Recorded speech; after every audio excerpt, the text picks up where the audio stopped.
Patuloy pong dalangin namin na kayo po yung magpala sa bawat isa. Tumulong, magbigay ng karunungan, Lord God. Magbigay ng katatagan ng po Diyos yung mga pagsubok na inaalaw niyong dumaan sa mga buhay namin, Lord God. Dalangin po namin, kagaya, Lord God, ni Peter, sa sinabi niyo, Panginoong Jesus, na sa pagtatagumpay niyo, continue to encourage others. Maraming salamat, O Diyos.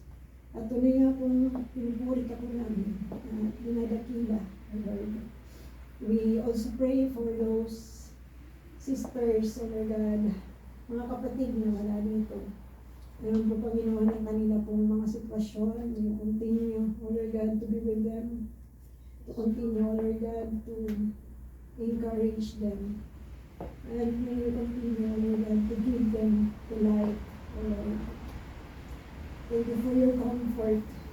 Thank you for your provision. Thank you for sustaining us, Panginoon, sa lahat ng mga bagay na inyo pong ibinibigay sa amin. At alam po namin ang lahat ng inyo pong binibigay ay mabuti, O Lord God, sa amin.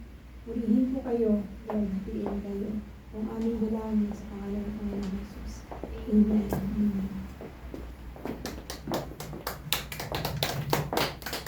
Amen. Ulitin po natin ang ating closing song. Salamat, Panginoon, sa kagalakan, O Diyos.